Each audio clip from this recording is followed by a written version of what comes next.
Do you feel like you're constantly juggling work and life, but never quite getting it right? You're not alone. Today, we're talking about the shift from work life balance to work life alignment. With technology keeping us connected 24/7, it's easy to feel overwhelmed. But what if you could find harmony between your career, family, and your personal goals without feeling drained? Stick around as we dive into practical strategies that will help you reclaim control and truly align your life starting today. Welcome to the Lead with Spark podcast, the show where real women lead with authenticity, show up with presence, and live out their purpose. I'm Lynsey Mulder, speaker, C-suite executive, family gal, travel junkie, and a firm believer that your leadership starts from within. Around here, we go beyond the fluff. We talk about the real stuff no one teaches you in leadership training. Your values, your superpower strengths, boundaries to stop burnout, and how to quit being the chaos coordinator of your own life. Whether you're building a business, leading a team, or just trying to stop feeling stuck in the daily grind, this is your space to get clear, get aligned, and finally lead with confidence. So let's cut the noise and reconnect with the spark that makes you, you. Let's go get our spark on. Welcome to today's episode. Let's take a moment to step back and reflect on how our work environments have changed over the years. Believe it or not, work-life balance first became a hot topic in the 1970s.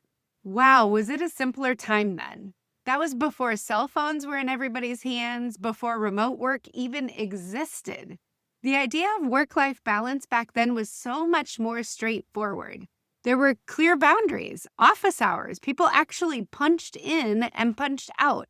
And that meant that there was no work interruptions when you got home. But today, oh my goodness, have things shifted dramatically. Now, with the rise of remote work and constant connectivity, the lines between work and personal life are blurry at best. We're always connected, always on. It happened gradually. Remember how cool the bag phones were and the pagers were when they first came out? I went to college and had a bag phone in my car and thought that was the coolest thing on earth. I mean, who would have thought that we would go from that environment to now being glued to our phones and our laptops 24/7? Oh, how times have changed. The reality is, technology has blurred those boundaries that once separated our work from our personal lives. And that technology also shifted the expectation of our roles. With emails, Slack messages, Zoom calls, and apps that keep us connected 24/7, it's no wonder that so many of us struggle to switch off work at the end of the day, or any point in our day for that matter. It feels like work never ends, and that has a serious impact on our mental health, our relationships, and even our ability to achieve our own personal goals.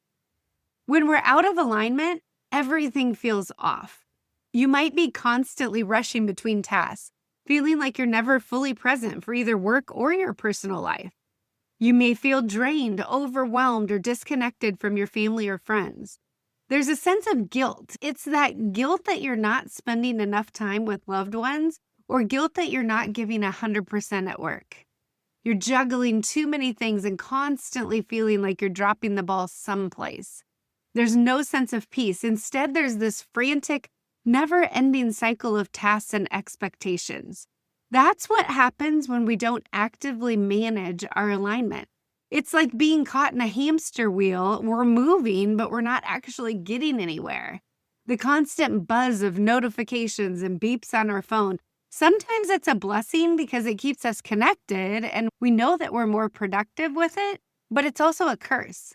It's really easy to feel overwhelmed when the line between work and life is so thin. So, how do we adjust our thinking to thrive in this new reality? Here's the thing. We can no longer think about work-life balance the way that we did in the 70s, the 80s, and the 90s. The world has changed. Our mindset needs to change with it.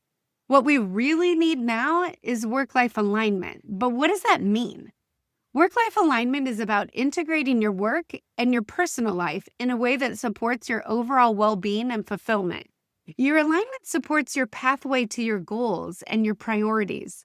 It's not about perfection. It's about finding the harmony between your career, family, self-care, and obviously your personal goals and priorities. In the world that we live in, it's not about dividing work and life into two separate boxes. It's about ensuring that your time, energy, and focus are aligned with what truly matters to you. This alignment, your alignment, will look different from everybody else's. Your priorities are different. Your goals are different.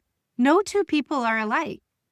You can get ideas from others around you and from me, even during this podcast. Borrow best practices from friends. Listen to people who are experts on it. But how you create your personal alignment should be tailored just to you and tailored just to the season that you're in. Every season. Sometimes a season only lasts for a couple months. Sometimes it lasts for a couple years. But we have to revisit it because during those seasons, that alignment will shift. Let me share a few examples from my own life of work-life alignment because yes, as a mom of 4 boys, a wife, a coach, a speaker, a friend, I've had to find ways to make it all work. I do use technology to be able to help me balance this out. For example, I use my calendar and the out of office, setting it as a powerful tool to protect my family time. When I'm with my family, I block that time off and set up an out of office message so that no work can interrupt any of those moments. If I see purple on that calendar, that means that I'm with a priority. It's using technology in our favor, and it's one of the easiest ways to set boundaries and ensure that I am able to be fully present with my loved ones. It's that reminder that when this time is on my calendar, it's a non-negotiable. And it actually gets me really excited for what's about to come. Knowing that my out of office is on and I've created that focus time allows me to actively listen and be fully present. That's one thing that I've learned is how important it is to be present. When you're with friends or family, turn on that focus mode on your friend. This means no notifications, no distractions. I set this expectation up for myself and I encourage my team to do the same. It's about being present in the moment and not glued to that screen. How many times have you sat in a restaurant and looked at another table and everyone at that table is staring at their phone? They're not having a conversation with the people that are right there in front of them. They're missing that connection opportunity. And it's not just about creating boundaries for my time. I also want to be an example for my kids. They're always watching at every age. It starts when they're little. We realize that as soon as they start talking because they start to mimic the words that we say. We think it's funny, and reality is they're learning from everything that we do. In our house, we've always had a no phones at the table rule. We sit together at the table. We don't eat on the couch. We talk, we laugh, we share a little bit about our day. There's no TV on, there's no radio to distract us. And there's absolutely no work emails buzzing through our phones. We're teaching them to do the same. By showing them how to set boundaries and prioritize what truly matters, achieving alignment can be done with schedules and technology, but it also requires mindfulness, being intentional, and self-care. It's not just about the things that we do, it's about how we do them. Being intentional with our time, making space for self-care, and incorporating mindful practices throughout your day will make a huge difference. Whether it's a 5-minute meditation or a walk in the morning, or simply saying no to things that don't align with your priorities, these moments help us to stay grounded. They create space for you to align your focus. So, how do you achieve work-life alignment? I personally am a big fan of time audits. This is something that I encourage you to try. It's just like the screen time feature on your cell phone, but it's for your whole life. For the next 2 weeks, track where you're spending your time from when you wake up to when you go to bed. Write it down every 15 minutes or so. Just jot it down. Then, at the end of those 2 weeks, put categories to how your time is spent. Is it work-related? Is it personal-related? Is it filling your cup? Is it family? Ask yourself, does my time align with my priorities? Are there pockets of time that you can shift to be more aligned with your personal or career goals? Are you saying yes to the most important things and no to the rest of them? Sometimes The best way to create alignment is simply to stop doing things that don't serve you. What can you let go of? You can also try things like time blocking, embracing flexible schedules, and even doing a technology detox every now and then just to reset. One of my mentors does a great job setting expectations with her team. Everyone knows that her family time is from 6 to 8 p.m., and she is unreachable during that time for anyone other than her kids and her husband. My technology lead just had a baby, and she shifted her work-life alignment to accommodate this season of her life. She works a few hours while the baby's sleeping, and then again when her husband comes home for work and is on dad duty. Your alignment will look different depending on your priorities, your season of life, and the things that are most important to you. In our world today, it is fast-paced. We are technology-driven. That makes work-life alignment even more important than ever. And we can't keep holding on to this outdated idea that work-life balance is what we need to succeed.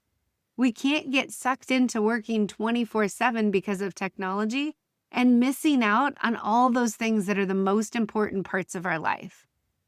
Take the time that you need to figure out how to embrace a flexible approach and incorporate that into your professional and personal life. Include your responsibilities, your personal fulfillment tasks, those things that fill you up. It's not about finding perfect balance, but rather about making sure your time, energy, and focus align with what truly matters to you. As you reflect on your own life, I encourage you to think about how you can implement some of the strategies that we talked about today. What's one small change you can make this week to help you achieve better alignment? Thanks for tuning in. I really would love to hear how you're creating work-life alignment in your life. Sharing ideas and what worked is a great gift to give other women. Take a minute to write an idea in the podcast review. Leave a comment on one of my social media posts or reach out to me and let me know. I will share back everybody's idea in a post on social media so that we can all learn from each other. Work-life alignment is something that we have to do together. It's a shift and a movement that needs to take place in our society right now. Don't get stuck in worrying about that work-life balance from the 70s. We're past that, and it's time to catch up with the decade that we're in. Aligning your life is just one step to make sure you're keeping your spark alive. You got this. Well, that's it for today. Thanks for being here and for doing the work to lead yourself first. If this episode sparked something for you, take a second to subscribe, leave a review, or share it with another woman who's ready to own her leadership. And remember, the way you lead your life is the way you lead everything else. If you or your organization are looking for a speaker, an impactful workshop, or an executive coach, head over to lynseymoulder.com and let's connect. Keep showing up. Keep leading with spark. You got this.